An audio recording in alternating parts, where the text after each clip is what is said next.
Okay. See if we can get everything rolling here. Welcome.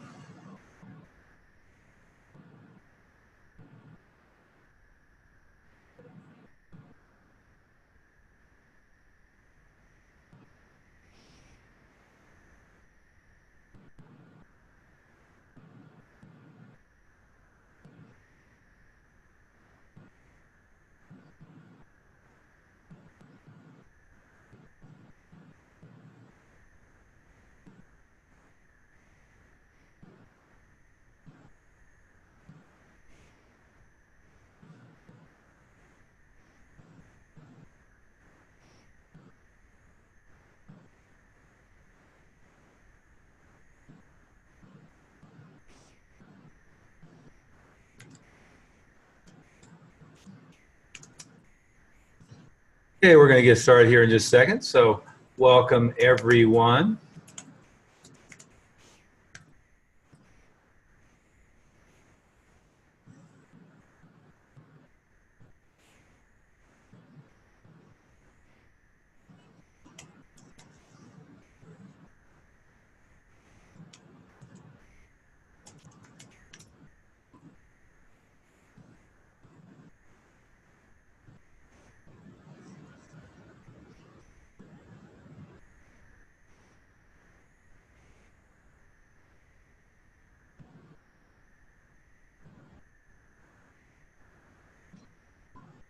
So anybody standing by, we're going to be starting in just a second here. I should be joined by Senior Master Moody and by Grandmaster Jeff Smith here in half a second. We are officially live on Facebook and ready to get going here. And so hopefully they will be joining us in a second. And if not, we will just carry on without them. We're a little bit early, which is always good rather than being late. But for everybody who is joining us live or who catches the recording, welcome.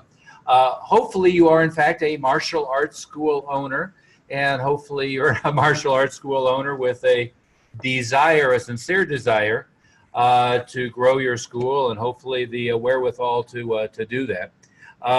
What we are going to talk about today is in no small part, and we have the steam in the background. I have a humidifier on behind me. I'm on top of the mountain in Evergreen, Colorado, so I keep that running for the sinuses and so forth. But anyway, so what we're going to talk about today is, in part, the reality that we are in as good a time as I have ever seen in the martial arts business and the martial arts industry. We are in a time and place when, if you're not doing well right now, it's because you're just not trying and you don't have the right tactics and strategies.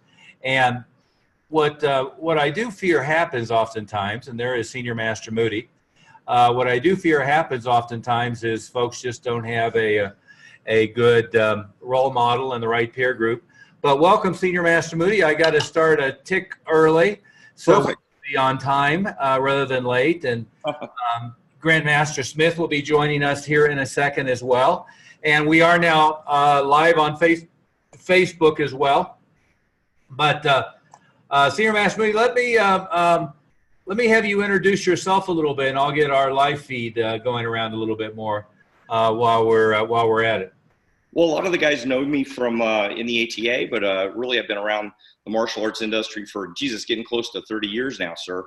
And owned 8 schools, 7 in Arizona and 1 in California, and been spending the last quite a few years. It's been about 6 years here working with you, sir, and doing consulting work with martial arts and coaching work with martial arts school owners, and really helping them grow their schools. And it comes from the basis of working with all 9 schools and really wanting to make sure that that people have a really good lifestyle and a good income, and that's what I was able to do coming from an engineering background. I started out as an engineer and wanted to do this thinking I would make less money and thinking I would not do as just doing it because of the love of martial arts. And because I wanted to work with students and create instructors. And then it turned out I was able to make a much better living doing martial arts and enjoy it a lot more and have a better lifestyle. And I want to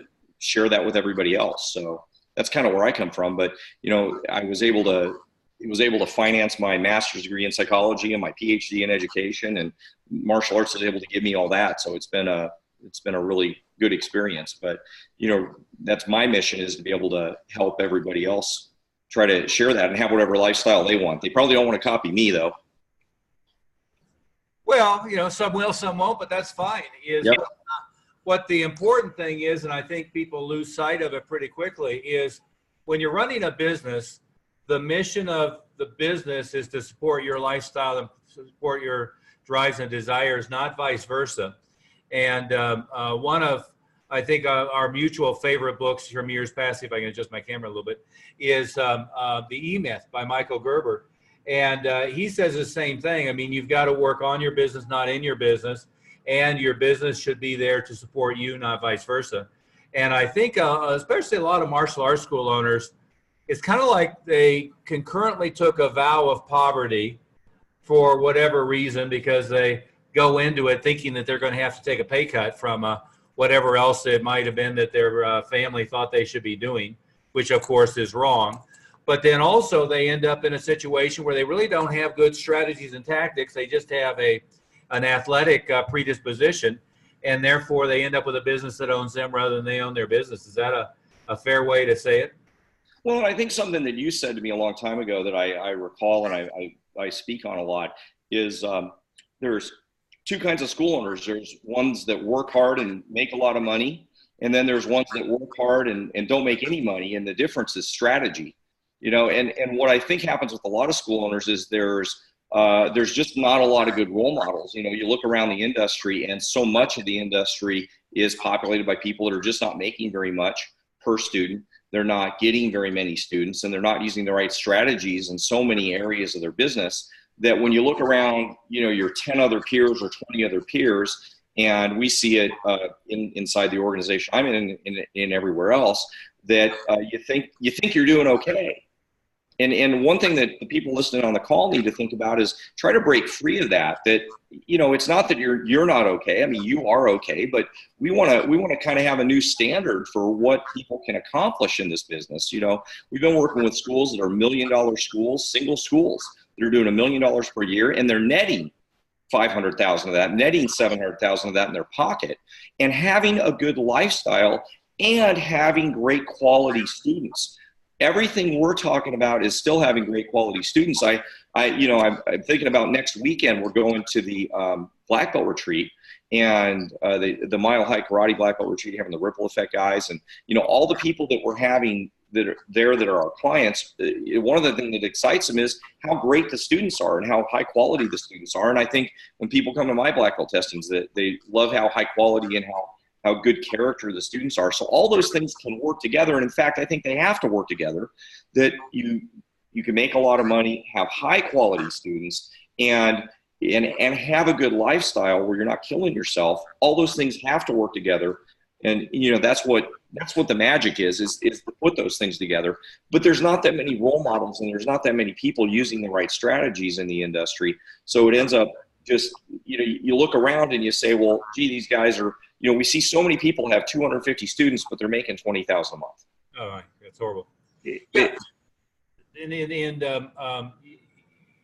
said it exactly right. Is, so many people just have a limited circle of influence, and a lot of times they're the big fish in a small pond, right? So I was just having a conversation with a bright school owner otherwise just a few minutes ago, and he said, oh yeah, our systems are working great and everything's working great. And then when I asked him specific numbers, he was doing like 10% of what he should be doing, right? But it's a lot of times it's just that benchmarking. You don't know what's good unless you know what best, leading, what the leading edge is, and what a really high profitable, high quality school can do, has done, does over and over and over again. And if anything, Master Moody, that's one of the things I think we bring to bear is we have the benchmarks for what's working right now among very profitable, very successful schools. I mean, in September, October 2018, right? And so we're not doing this from memory or telling people what we thought worked 20 years ago. This is what's working right now in the industry. And you mentioned something else I think bears repeating. We had a new member that we were talking to, Master Smith was talking to a couple days ago, and he made an interesting comment. He goes, well, I had seen you guys all over the place, but then I saw a testimonial from a friend of mine who I know is a legitimate martial artist, so therefore I knew you guys weren't a McDojo.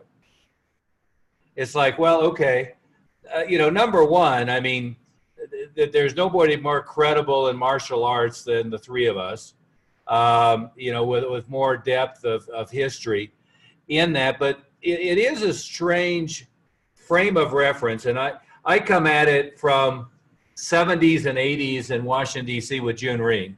And, we had like half of the top world-rated kickboxers, in our stable, and top people in all levels of competition. And the local guys all said, they didn't use the word McDojo yet, it was belt factory. We were a belt factory. And, we had the roughest, toughest black belts. We had the, industry-leading curriculum. Our curriculum was evolving in part with June Ree's relationship to Bruce Lee and others. We had Muhammad Ali showing up for graduations. I mean, you don't get more credible than that. But it's the guys who fail that use that kind of terminology, right? Is they want to look for an excuse. I've mentioned this to you, Master Moody, but when I was in high school and college, I managed a band, right? And I was looking at it from the standpoint of, okay, my role here is to pitch their music, get radio play, see if we can get a recording contract, see if we can get people to show up. And they said to me a couple times, they said, well, we don't want to be too commercial. And, my frame of reference was, well, commercial means somebody's willing to exchange money for your stuff. In music, they exchange money for seeing you live, buying now a CD or an MP3 download, back then an album, or albums are coming back, or a cassette. But I just laughed at him. I said, oh, so you want to be broke? If you want to be broke, why am I going to manage? I get a percentage. And as you know, one of my favorite quotes is Paul McCartney, is half of the most prolific songwriting duo in history. I don't know how many billions in record sales they have, but no artist ever says the Beatles were a sellout. But McCartney's quote was, people think the Beatles were anti-materialistic. Nothing could be further from the truth. John and I, meaning John Lennon, would sit down and say, why don't we write ourselves a swimming pool? The irony is it's the professionals who are in it for the money, but are in it to perform at the highest professional levels, are the ones that create the highest quality students, who are able to devote the most resources. I find it entertaining, guys who are only spending 5 or 10 hours a week in a school, who are talking about the full-time professionals being belt factories or being McDojos. In the meantime, the guy is working for, you name it, electronics firm, you were an engineer, whatever. I haven't ever had really a real job, but they're working for somebody else to make a living so that they can be an amateur at martial arts, and then criticizing those of us who have been full-time. I mean, I've devoted 60 hours a week of my time since I was high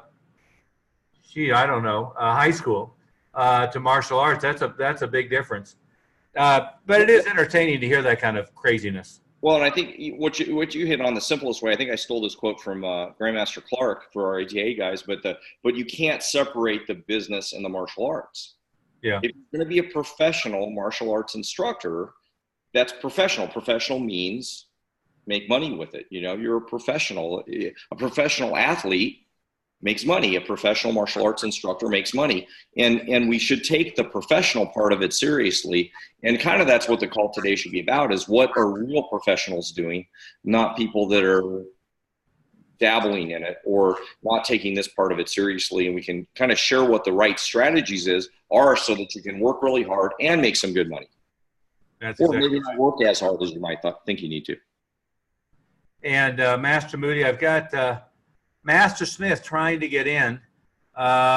and Matt Smith, you're you said you're on, but you're not on. So I'm not sure what is going on here. So who will be the technical advisor of our group, sir? It might be you and I that actually have to be the technical people for the group. Well, and if we need anything high end, we got the propeller head in the basement, Merrick. That reference, I guess, is getting dated. I was talking to a bunch of millennials the other day, and I said, and you know, I think you were there, Master Moody. They were all excited about software and one thing or another. There he is, and I used the word GIGO, and they looked at me, you know, clueless. But the tech generation doesn't recognize the, you know, and I should have declared it as a minor when I was at Georgetown. I could have had a minor in computer science back then, programming in Fortran and PL1, PLC, COBOL, of course, BASIC, but you know the other real languages. But the reality of computers has always been GIGO, garbage in, garbage out.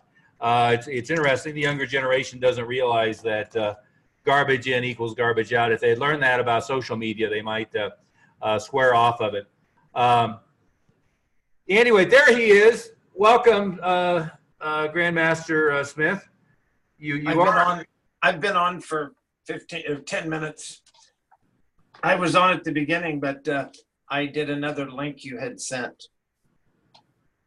And so then I went and found another link. It would have been the webinar one. So here, oh, you were watching on the Facebook Live? Yeah, must have been. I don't know. Okay. Yeah. Okay. And we now lost Master Moody. So that is interesting. He will probably be back in a second. But you're back. Yeah. Internet problems, but I'm back. Yeah. Well, hopefully it's not me today. Right in the middle of our Zoom meeting yesterday, my internet crashed. And, you know, talking about techies, you know, I have the hardwired fiber optics direct line into the Mac Pro and I was using my damn cell phone tethering to be online from my desk yesterday for whatever reason. I don't think I can blame the tile guy, although you can probably hear him cutting tile in the background there. Yes. But anyway, hey, so Master Smith, I'll introduce you. This is Grandmaster Jeff Smith. You've been running martial arts schools, well, hell, since the 60s, and was the head of a multi-million-dollar operation, the most successful martial arts school operation in the world in the 60s and 70s and 80s, the Junri Institute, and then had your own chain of schools.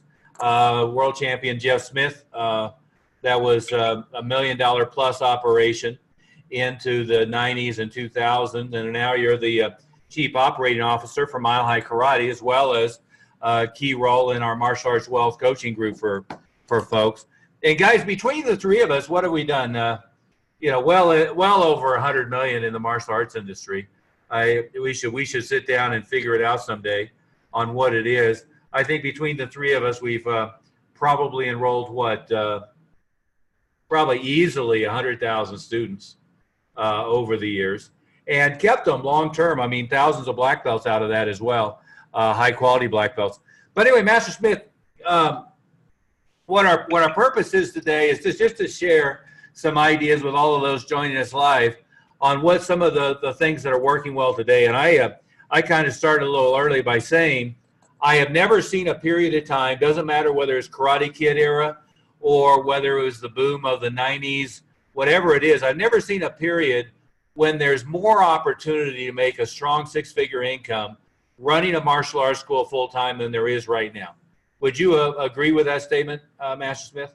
Well, I agree with that, and I would probably preface it by saying it seems like most of the martial arts schools haven't changed with the times. They're still doing old marketing stuff that doesn't work very well, and I think the main advantage you have is that all of the stuff you're doing is the stuff that works now. You know, talking to some of our school owners in our group last week, where Jan Lamprin had in August, 60 enrollments in 1 month. She had 200 and something intros.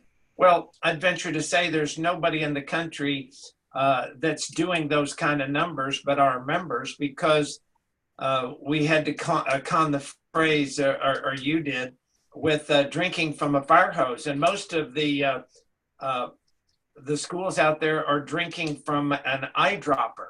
In other words, our schools have so much flow of traffic in their intros that they have to learn how to handle that many coming in.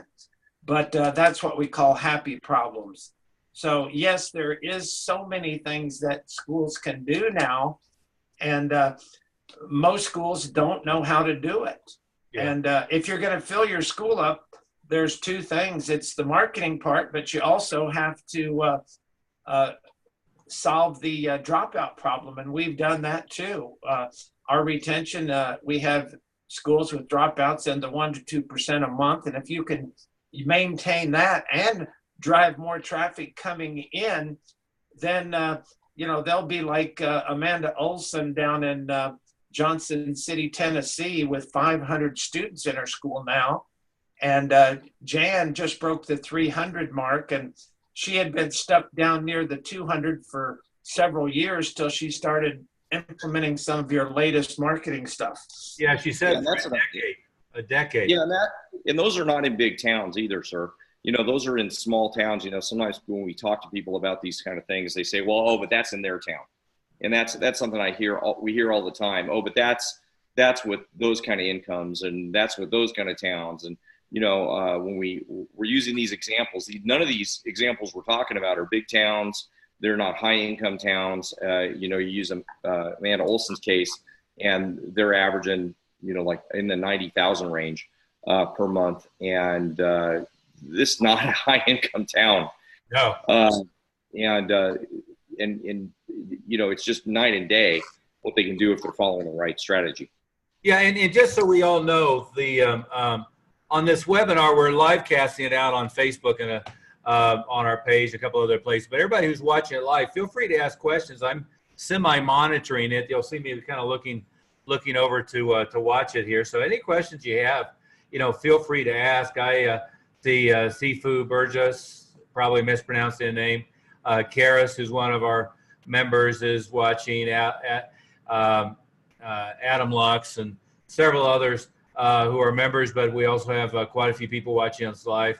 But feel free to ask questions live here. We have a tick of a delay between the webinar and the Facebook Live, but feel free to ask questions, and we will be happy to answer that. But go back to what you said, Master Smith, and I said a little earlier, is one thing that people who are missing when they hang out with other broke people rather than hanging out with the top folks in the industry is good benchmarks, right?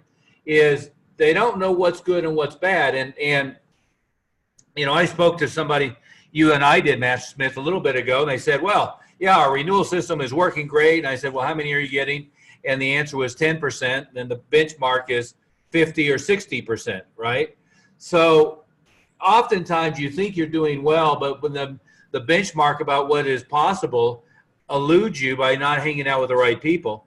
I will tell you one benchmark that you just mentioned, I'll anchor it in, Master Smith, is if you have 300 people in your school, you should be able to replace the number that drop out, in other words, stay even, with only 3 to 5 or 6 enrollments a month.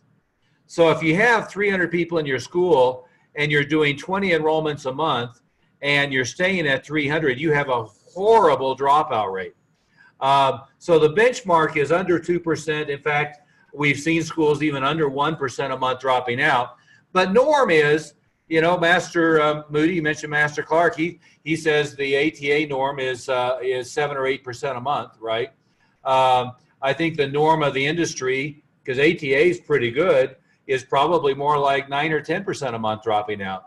But we know that 1 or 2% a month dropout, even a little better than that, is doable. And by the way, it's a heck of a lot easier. If you take, again, if I have 300 people in a school, it's much easier to go from dropping out 30 a month or 21 a month to only losing 3 or 4 a month than to keep, again, a term that I took from Dave Kovar with their big school is they called it feeding the beast. They had a big school, but they had to have 50 enrollments every month to replace the dropout rate because people were going out as fast as they were coming in. That's not a profitable business. A profitable business is you're getting students, you're keeping them long term, they're setting goals with you, they're accomplishing a lot with your school. So that's one benchmark. The second benchmark I think that's important for people to get is what you mentioned a minute ago, Master Moody. We talk all the time to school owners who, they have 200 active students and they're grossing $20,000 a month, or they have 300 active students and they're grossing $23,000, $24,000 a month. I got to tell you, that's the hard way to make a living. Our guys, if you have 250 students, they're grossing $60,000 or $70,000 a month, right? Big difference. Talk about that briefly, Master Moody or Master Smith.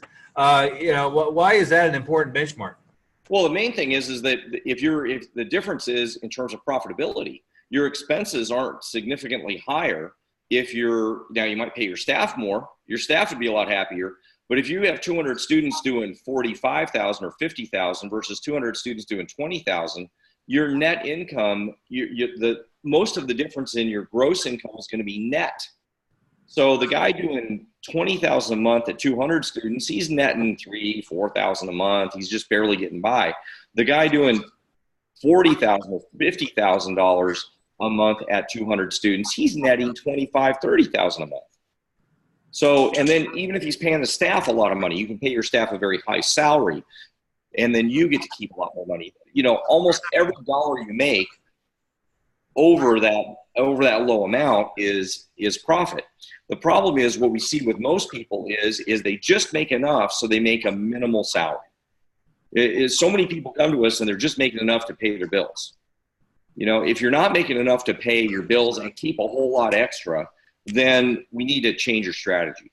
Yeah. And that's kind of the bottom line. And almost everybody we talk to, that's kind of it. They're either not making enough to pay they're just making enough to pay their bills, or not even that. Yeah. And you know why I think that is, and of the school owners I talk to, what I find is the ones that what I call have their nose above water is, when they make below that pay your bills price, their nose is below water and they're drowning, so they swim like hell to try to pull their nose out of that water. So in other words, they get up to that point where they're just breaking even and making a little money, and then they take it easy.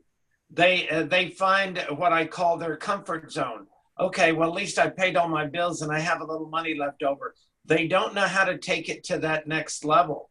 And I think one of the biggest problems, I talked to some school owners last week, some prospects, and I was talking to them about marketing. They said, well, yeah, we need to figure out how to get more students in.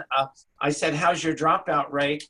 And they said, oh, it's great. We're not losing anybody. And I said, oh, really? I said, how many students do you have? And they said, well, we have 180. And I said, okay, what's your average new enrollment a month for the last year? And they say, well, we average about 10 to 15 new students a month. And I said, okay, well then in that case, you lost everybody in your school and you replaced them with a whole new set of new people. Yeah. And they said, what do you mean? And I said, well, school every year and you think you're doing great. They said you had 15, and well, that's 180 students right there. And you had 180, so you should have had 360. Well, the way they were judging their retention was the classes were still full. They were full last year. They're still full now. They don't have a system of tracking and telling when somebody's not there.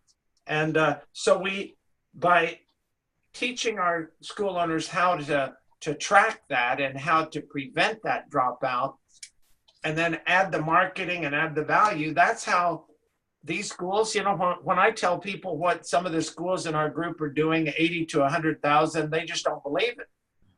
Well, so I made the mistake of watching one of the bozo explosion of the consultants do a little video thing recently. And they said, well, anybody who tells you that a martial arts school can do $1 million a year is lying to you. Well, anybody who tells you a martial arts school is doing $1 million a year is lying, is ignorant, because they just don't know how to do it and they've never seen it done. And again, I mean, it's, as you guys know, I work with guys who do what we do with dentists and chiropractors and MDs, as well as, you know, music schools and dance schools. And everybody has the same problem: is the internet has created a bozo explosion, to steal from Steve Jobs. Everybody and their brother thinks they're an expert. And an awful lot of them are pretty convincing at selling their own crap.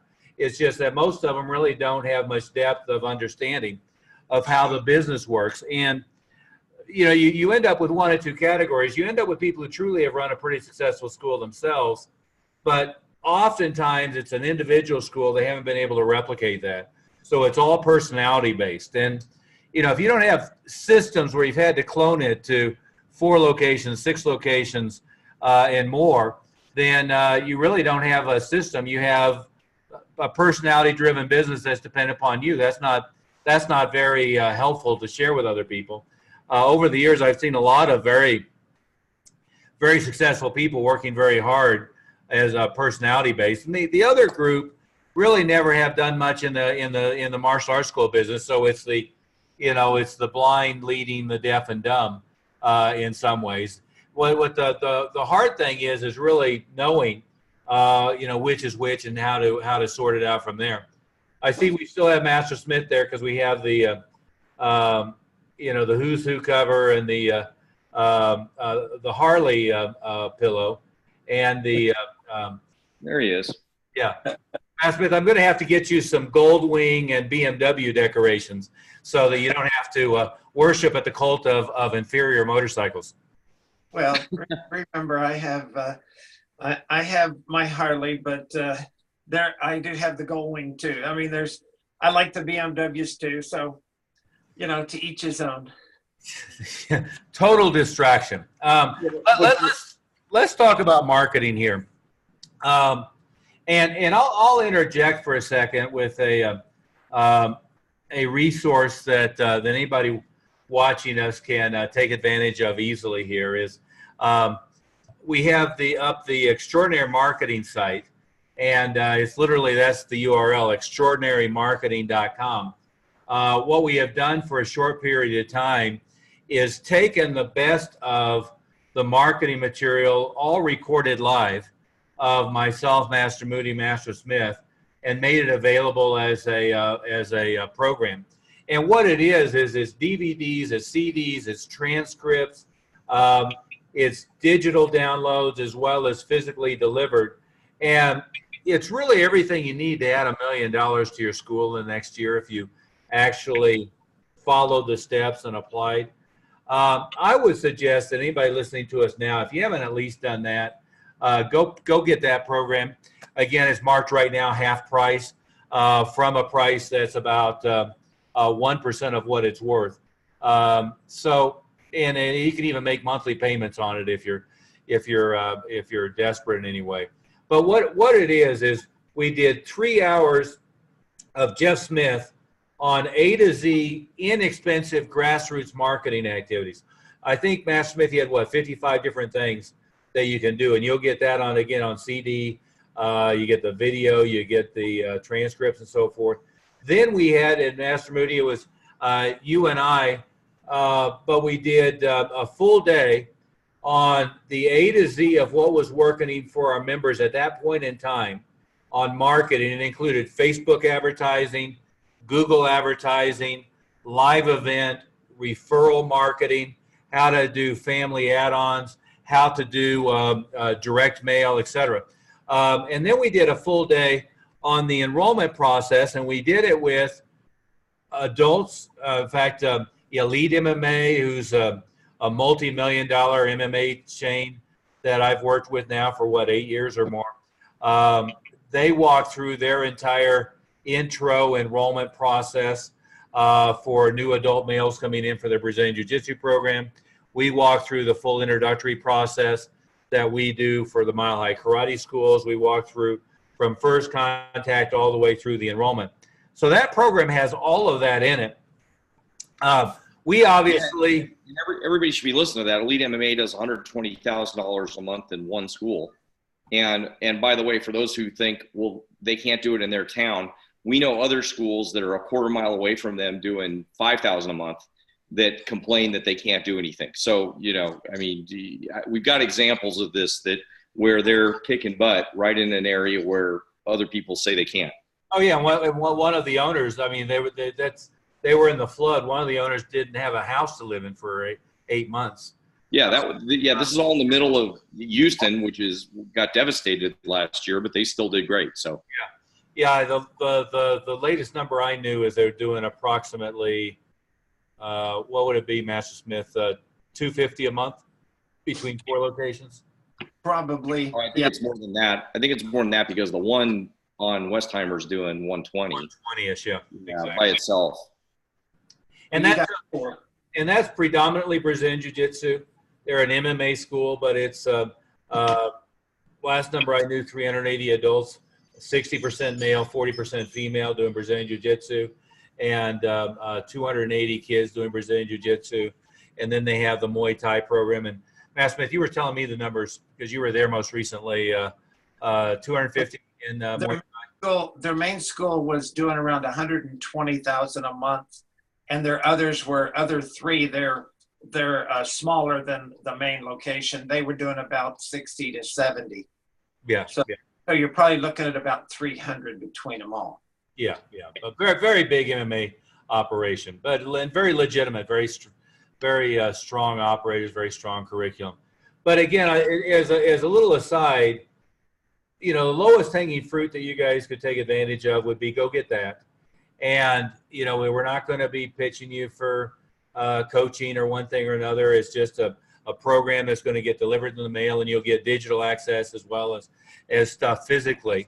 Now, anybody who is doing, you know, 200 or more a year, really you need somebody in your coat, you know, in your corner helping you. And there's a ton of people who claim to be good at this stuff, very small number who in fact are. And Master Moody, Master Smith, I think it'd be fair to say and not egotistical to say that we're really the only place where if you're $1 million a year school, we can turn it to where you're $1 million a year net school.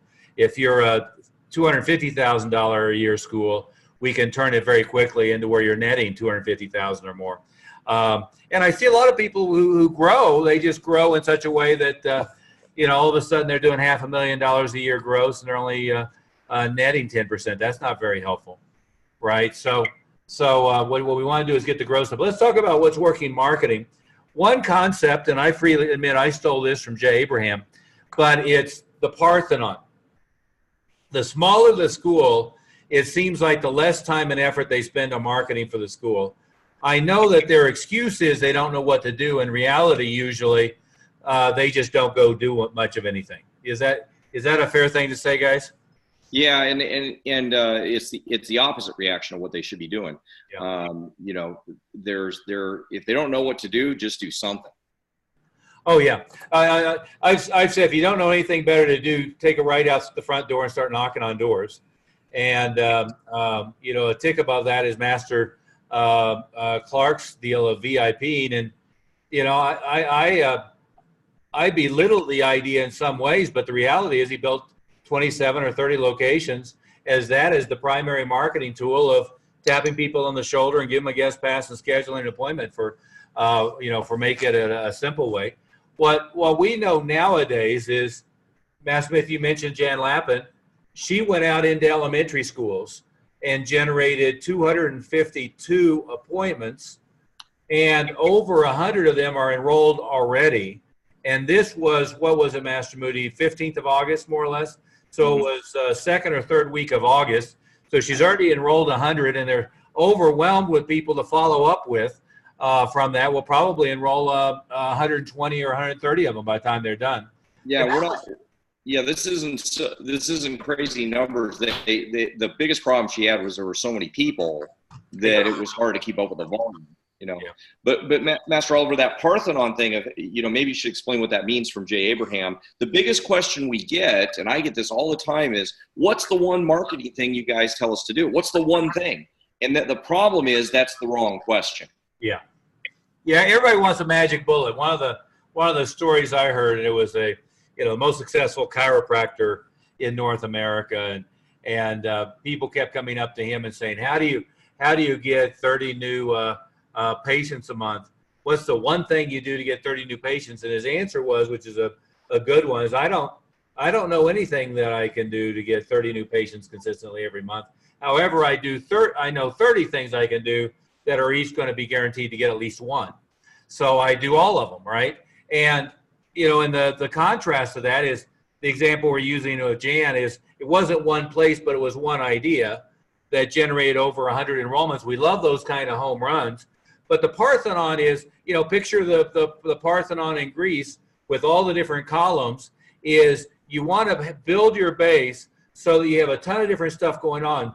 That should include solid and effective renewal systems, a whole bunch of things going on in the school that generate buddy referrals and so forth. A bunch of things going on to make sure that if you have a child enroll, that mom and dad enroll. If you have an adult enroll, you get the girlfriend or the wife or the husband.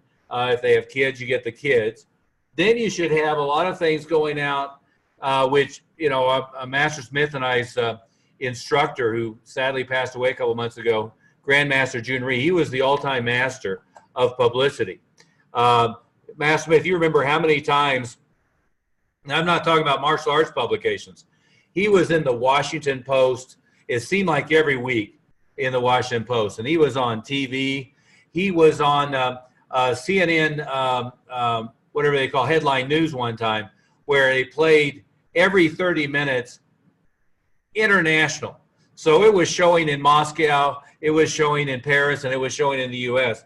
But you should have real strategies for getting real press. And I don't mean, some online blogger says something good about you or somebody gave you a review on Google. That's nice. But I'm talking about real press. So you got internal referral mechanisms, family add-on referral mechanisms, getting real press and becoming a celebrity in your area at least. It doesn't, if I have a school in Topeka, Kansas, I don't need to be a celebrity in Colorado, but I do need to be the local celebrity, right? The other thing is we're having great results for the kids market, direct outreach into the elementary schools. For the adult market, direct outreach into corporations. So working through the HR departments, working through the wellness departments. That's one of the things, the lead MMA, we talked about them. They did very effectively as we got them to stop being 100% dependent upon Google. They still do a great job with Google, and we'll talk about pay-per-click and search and all that stuff. But they also got where they're really good at working with British Petroleum and all the big oil companies, again, being in Houston, but working with big employers and working directly through them to get their employees. So you've got direct community outreach in the kids market with elementary and daycares, in the adult market with employers. You've got getting publicity. You've got internal referral systems. Pick up from there, Master Moody. What are some of the other things? Master Oliver, if I could also say something about that, because some of those things you say, I'm sure there's some of those school owners out there that said, oh yeah, I tried that, it didn't work. Yeah. And what it is, it's not what you're doing, it's how you're doing it. Obviously, whatever you did, it didn't work. Well, that's why you weren't doing it the right way. It's not what you do, but how you do it. So the details we have and the things that we show our members, these are things that are working now. And that's the real beauty of this, even this program you put together, this whole Fill Your School is, when you say it was very underpriced, I said that it's a gift, because if you got just one enrollment off of it, that's 4 times the return on your investment for 99% of the schools out there. And it's going to be a lot more than that. And anytime you make an investment in anything, you always want to look at what is the return on my investment. Is it a good value? And I would venture to say that there's probably nothing else they could do in their school that would give them a better return for their dollars. Oh yeah, well, absolutely, and we even put a monthly payment option up there to make it ridiculously easy. But Yeah. Go ahead, Master Moody. Well, I was going to say, to back up what Grandmaster Smith is saying, we get a lot of times the comment that, oh, we tried that, it doesn't work. And a lot of you guys that have been doing this for many, many years have probably tried everything, or at least experimented with everything. And you've probably even gotten frustrated with running, I don't know, birthday parties or school events, or tried to do something with the schools. And we hear all the time, well, we can't get into schools, and we can't get into this, and we can't get into that. And believe me, we understand that frustration. But there's ways around all these things. And what usually is missing is the 5% tweak, or the small change that kind of unlocks everything. And we don't have time to go into every little piece of that, because there's so many different marketing strategies that we would have to cover to do that in the time we have allotted. But let me give you an example for in my area here in where I'm sitting in Chandler, Arizona. The school district that I'm in is called the Kyrene School District, and Pastor Oliver's mom. It's the story about this one was his mom raises money. It was for Project Action, right? It was for a really, really good charity. So he and I were talking about 15 years ago or so, or something like that, because she was getting flyers. You got 300,000 flyers in all the schools around Colorado, full of color flyers. You told me about it. I said, well, let's get your mom involved. 16-page newsprint flyers. It was 16 pages, 8.5 by 11. Right. So he told me about it. He said, you want my mom to help you with it? Yeah, and she was going to help me get them in Arizona. So she, God bless her, called all the schools in Arizona, called every school all around my city. I had 7 schools. She was working with me because she wanted to raise money for the charity. So we had these flyers. If they paid $39, the money would go to the charity. By the way, that's a very good promotion. There's an idea for you right there. Support a charity. The money goes directly to the charity. The kids would come to us. Sounded great. She had gotten flyers in Colorado and in other states and helped a lot of people out with this and raised a lot of money for this charity. She called me and said, after a couple months of trying, Greg, I'm really sorry. This was so much work. I've never seen a worse district than your district in Arizona. It's terrible. There was some lawsuit that they some principal tried to put out flyers, and there for his brother's car wash business, and there's some $20 million lawsuit, and no district in the valley, in the Kyrene district where you live, is the worst one in the entire country. I've never, and this is your mom who had done it everywhere in the country except for my school was the worst one ever. And sure enough, after me working with them for a while, we were able to get in the school. So even that situation, we were still able to get in the schools with some of the stuff that, you and I have been working on and strategies that you use. So even in that situation, and by the way, that's a good strategy to use, that charity flyer deal. You can still work with them, but I understand the frustration you guys must have. That's why this program and what we do with the schools is good, because you often try a strategy like a birthday party, like a school event, like one of these events that Jan got the 100 enrollments from, like online marketing. Like there's so many of these things that if you do it wrong, you do it 5% wrong, it just doesn't work. And that's why our job is to help you with the 5% right stuff so that it works great. Or you got the idea second or third hand and missed the one thing that makes it work.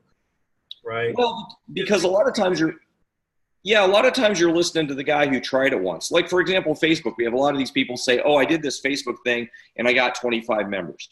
Well, for every one of those guys that did some dabbling in Facebook and got 25 members, and they tell you what they did, I can point out 20 other people that did exactly the same thing and they got nothing from, because they weren't doing it. They didn't understand the whole picture of what was trying to be accomplished. So what we got to do is go through how you do the online marketing and understand the rules. And that's what Master Oliver is brilliant at. And then what Master Smith and I can help you with too is how to make sure all these marketing pieces fit together. But the other thing you said in terms of that Parthenon is sometimes, maybe you do this event like we suggest, like an event like Jan did. It could next year, maybe she won't get that many members. So you've got to have enough other things happening so that you still have some good results. If you depend on one thing, it won't work. That's the real healthy strategy to have your school grow. Oh, absolutely. Absolutely. And again, I mean, we've had tremendous success over the years with movie promotions. And movie promotions, on one end of the spectrum, the first and the latest Karate Kid movie, and on the other end of the spectrum, being there when there's just a big blockbuster that pulls in the right audience. And I have friends of mine who are bozo explosion consultants who say, oh, that doesn't work. You can't get into the theater. It doesn't work. Some of these same friends, I tried to show them how we had, I don't know how many thousands of enrollments I've done over the years. Master Smith, I remember you did 180 enrollments in, 6 or 8 weeks from one of these. I tried to show them over the years, they just wouldn't get it. And then what they do is they tell everybody who will listen, oh, that doesn't work. Or the live event deal, and they don't have the one missing script that makes it work and makes it work through the thing. You mentioned birthday parties. Again, I made the mistake of watching, one of the guys who's pretty high profile right now. And his advice on birthday parties is, we give them a gift bag. And we put one of our cards in the gift bag because if they're really excited and they really enjoyed our karate class, they'll, at the birthday party, they'll call us, which, if you're doing birthday parties under that premise, of course you're not getting, it's not that you're getting zero, you're not getting very many. And then he was talking about how much money he was making from people paying for the birthday parties. Well, I don't care about the revenue from the birthday parties. I care about the enrollments. And it was just that one thing that was screwed up, and he's teaching people how to screw it up and doing so in a very persuasive, very intelligent sounding way, teaching them how to fail at getting the parties done. It's my other example is my idea from the early 80s. Gym Teacher for the Day got pitched as school talks, and then we talked to all these people who are running around and they're working with 30 kids, and their pitch to enrollment is, here's a flyer, and by the way, we have a special class on Saturday, and they can't figure out why they hardly ever get any enrollments from it, where there was one missing ingredient. And so it's just over and over and over again. A lot of times it's you're efforting and missing the one key ingredient that's going to make it work. And again, that program, that extraordinary marketing program, is going to have, really everything you need to get a good jump start on that. If you'd like to talk personally, we'd be happy to do that as well. But I would suggest you start with that. It's a really low barrier and very inexpensive, and it's going to give you everything you need to pay attention again. And again, we have quite a few people watching. I think we've had 300 people click in one way or the other here. But feel free to ask any questions. I'm paying attention. We're going to have to wrap in about 7 or 8 minutes. So going on to build the Parthenon, we've touched on but haven't elaborated much on online marketing. Master, let's start with Facebook. I think people really misperceive what social media marketing is all about, right? Is they think, we'll talk to them and I'll say, what do you do? Well, we get word of mouth and we Facebook. Well, okay, we Facebook and we Instagram and we Pinterest and we tweet. And I said, well, what the hell does that mean, you Facebook? And what they do is they put a picture up on their Facebook page and, occasionally put a post up and so forth. And that's their marketing strategy. And what it misses is, for some reason, people think that offline advertising you pay for and online advertising is free. How much free advertising do you really see effectively on Facebook or anywhere else? Well, and to even answer that point, what people need to understand and what seems to be this misperception is like Google and Facebook, are they like charities? They're in business to make money. They're two of the, I mean, Zuckerberg isn't built a billionaire for nothing. Google's what in the top five. I think Alphabet just came close to being the $3rd trillion company, if not pretty close to that. I mean, they're in business to make money. Google makes money because they sell. Get the camera okay? Yeah, they sell advertising. That's why Google makes money. They offer some free services so that you'll buy advertising, just like TV did. You okay there, sir? I bumped something, and now it's like all over the board. Now we got your chest there. We're gonna have. There we go. Hey, now it's. There you go. All right, we got you. But Google, and you're not on fire back there. That's because Colorado's so dry. You've got that steam. Well, I got my jacket on here because it's been. When I woke up this morning, it was 32 degrees at 8,000 foot elevation, and now the sun is out. It'll probably be 75. Like schizophrenic weather there. You should be in Arizona where it's always just hot. Where it's always miserable. Yeah. But Google is designed to make money because they offer free services, just like broadcast TV. It's the same thing. You got the free TV. Why? Because you had to stick it out through advertising. You got free Facebook services because you got to see the ads all over the place. You get free Google search results because they stick ads in front of you.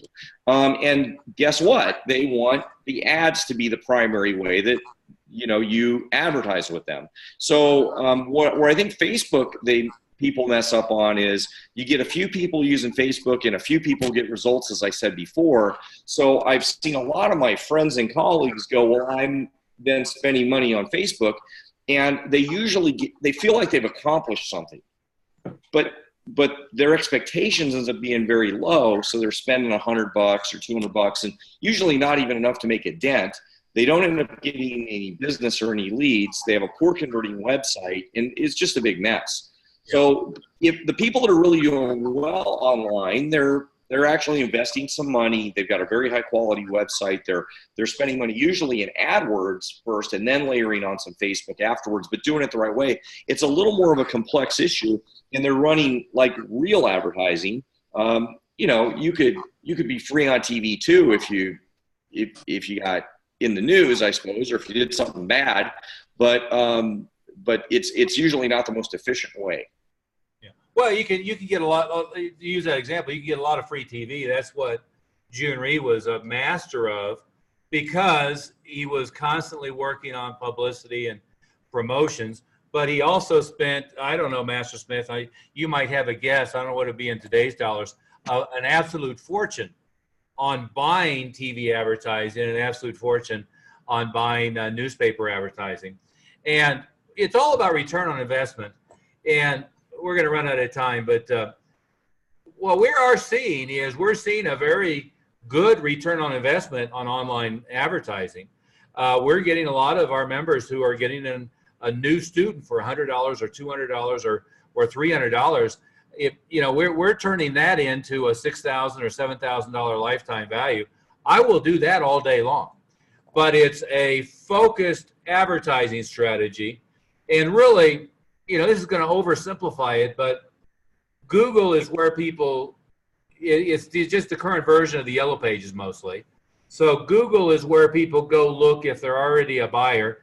The right way to say it is the number one search engine for selling stuff is Amazon, but number two search engine for researching and buying stuff is Google.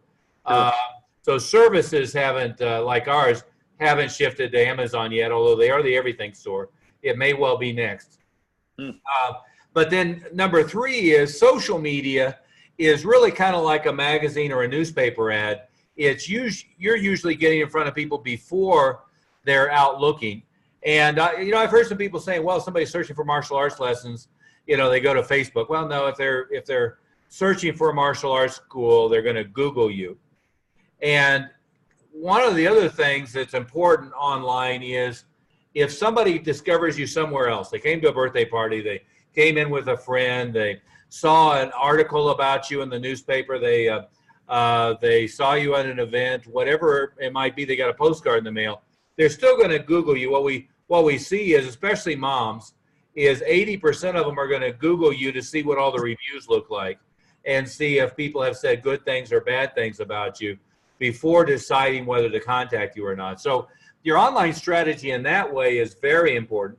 Master Moody, what you said, and I'll translate a little bit, is Facebook and Google, it's about where you take them, what the percentage you have that opts in, what the percentage of those opt-ins are that you get on the phone, what the percentage of those people that you get on the phone are that make an appointment, and what the percentage of those people who made an appointment show up, and then what the percentage is that enrolls. And a lot of people are just happy as a clam by clicks, not by enrollments. We want enrollments. But the only way you get enrollments is you backtrack all the way through that process and do it right? So, yes, sir. You know, yeah, we got to be focused on actual ROI, as Grandmaster Smith said a little while ago. And you're absolutely right. I can't tell you how many people I talk to, and I say, "What are you doing online for marketing?" And they're saying, "I do Facebook." And then my next question is always this: "So what do you mean by Facebook?" And then it's either they're just posting, or now Facebook is really you're looking at all the political arguments and the cat videos, and then you're going and posting a picture on your business page. Or they're boosting posts. And once you start doing that, guys, Facebook is really good at poking you and saying, spend more money with us. We'll reach more people. Poking you and spend more money. Don't spend money doing that. When Facebook is poking you to say spend more money, most of the time that's not a good strategy. Ignore Facebook poking you. So there's another really, we've given you a lot of nuggets today. I think we've talked about a lot of, you might feel like we've talked about strategy and not very specific tactics, but there's a lot of nuggets in there. That's a really good one right there. When Facebook pokes you, and even Google, you need to start ignoring them. It's really good to have some professional advice on how to deal with that, because the Facebook advertising, even what demographics you use, how you use custom audience, it's relatively complicated, and they don't mind taking your money, by poking you, but it is a pretty it's a longer conversation than here. Maybe we'll have another webinar on that. And the most important thing you should be doing is retargeting. You should constantly be showing up in front of everybody who's ever shown an interest. And I don't mean they just clicked on your website, but if they click on your website, you can be showing them ads in Facebook and showing them ads in Google. But if you met them at a live event or they came into a birthday party, you can then put them in Google and put them in Facebook and show ads to them. And it's having all of those different things. Probably the last thing to add is that we teach everybody how to use text messaging and broadcast voicemail and email and direct mail and so forth. What I do here is, the bozo explosion is still stuck 5 years ago. I wrote the first book on internet marketing. What's it been now? Oh my goodness. Almost 18 years ago.